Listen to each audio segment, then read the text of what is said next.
नमस्कार, आप देख रहे हैं न्यूज 18 बिहार झारखंड का डिजिटल प्लेटफॉर्म। मैं हूं शुभे मिश्रा आपके साथ। 24 घंटे में ही यूक्रेन ने रूस से बदला ले लिया और बदला भी ऐसा लिया जिससे पूरा रूस दहल गया है। इस साल ये तीसरा सबसे बड़ा हमला है जिससे रूस में भारी तबाही मच गई है। नाटो का साथ मिलने के बाद से यूक्रेन रूस पर ताबड़तोड़ हमले कर रहा है। यूक्रेन के राष्ट्रपति जेलेंस्की ने रूस पर हमले का पैटर्न ही बदल डाला और इसके लिए ब्लूप्रिंट फ्रांस और ब्रिटेन ने तैयार की है। जो तेवर जेलेंस्की के हैं उससे साफ है कि युद्ध लंबा खींचेगा और रूस पर हमले भी आगे होते रहेंगे। अब सवाल उठ रहे हैं कि रूस बौखलाकर नाटो देशों पर हमला तो ना कर देगा। अगर ऐसा हुआ तो यूरोप में परमाणु विनाश कोई नहीं रोक सकता।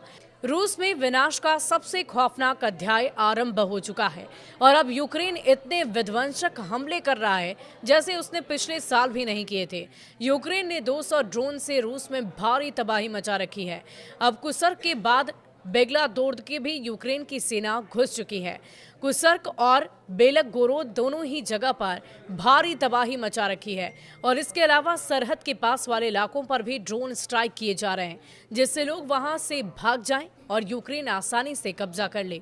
इस हमले का ब्लूप्रिंट नाटो ने तैयार किया और इसीलिए यूक्रेन इतना बड़ा हमला करने में कामयाब हो गया है। ये इस साल का तीसरा सबसे बड़ा हमला है। यूक्रेन ने 200 ड्रोन से भी ज्यादा ड्रोनों से भारी तबाही मचा रखी है। रूस के एनर्जी सेक्टर को ध्वस्त कर दिया है। ड्रोन के अलावा फाइटर जेटर से बमबारी की गई। यूक्रेन ने एसडीबी, जेडीएएम, ईआर और एएसएम बम से हमले किए। यूक्रेन इसे स्पेशल मिलिट्री ऑपरेशन कह रहा है। कई घंटे तक रूस में ड्रोन अटैक करते रहे और इस बार यूक्रेन में मौजूद रूसी पोस्ट को टारगेट किया गया। इस बार लॉन्च रेंज ड्रोन का इस्तेमाल किया गया। साथ ही हमले के लिए स्पेशल कमांडो रूस में घुस चुके हैं। एक टुकड़ी कुसर्क और बेलगोरोद में घुसी है। स्पेशल ऑपरेशन के लिए रूस में यूक्रेन के स्नाइपर घुस गए हैं और अभी एक दूसरी कुस्के और बेलगोरोद में घुसी है। आगे ये रूस में प्रॉक्सी हमले कर सकते हैं क्योंकि इन्हें इसी तरह की ट्रेनिंग दी गई है जिससे भेष बदलकर भारी तबाही ये मचा सकते हैं। बात यहीं पर खत्म नहीं होती है। हमले के लिए जेडीएएम बम का इस्तेमाल हुआ है और रूस के कई शहरों में इसी तरह की तबाही हुई है। एक इमारत के पास हुए धमाके के बाद भारी नुकसान पहुंचा है। विस्फोट होने के बाद कई वाहन जल गए जबकि रात भर इसी तरह यूक्रेन जलता रहा। यूरोप के 30 देश यानी अमेरिका को छोड़कर नाटो के सभी देश यूक्रेन का साथ देने के लिए तैयार हैं। कीव में के खिलाफ ये चक्रव्यूह रचने के लिए मीटिंग होने जा रही है जहां ये तय होगा कि नाटो फ्रंटलाइन पर आएगा या बैकबोन बनकर यूक्रेन को सपोर्ट करेगा। नाटो के साथ आने से जेलेंस्की का हौसला बढ़ गया है और इसीलिए वो रूस पर ताबड़तोड़ हमले कर रहे हैं। इस बार उसने एफपीवी यानी कि फर्स्ट पर्सन व्यू ड्रोन से ज्यादातर हमले किए और इस ड्रोन की रेंज 40 किलोमीटर होती है।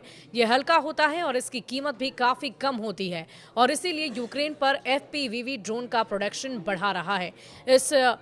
हम रूस को अंधेरे में पहुंचा देंगे, यूक्रेन ने यह कहा है। हालांकि रूस ने यह दावा किया है कि उसने ऐसे 58 ड्रोन मार गिराए जबकि कई ड्रोन आबादी से दूर गिरे थे। लेकिन यूक्रेन का कहना है कि एफपीवीवी ड्रोन से रूस के 10 पावर स्टेशन पर हमला किया गया और आगे भी ऐसे हमले जारी रहेंगे। हम रूस को अंधेरे में पहुंचा देंगे। रूस ने युद्ध विराम की पहली शर्त रखी कि वो एनर्जी सेक्टर पर हमले न करें, लेकिन यूक्रेन ने यह शर्त नहीं मानी और इससे यह साबित होता है कि जेलेंस्की युद्ध विराम के लिए गंभीर नहीं और यही वजह है कि रूस के पावर स्टेशन पर हमले लगातार किए जा रहे हैं।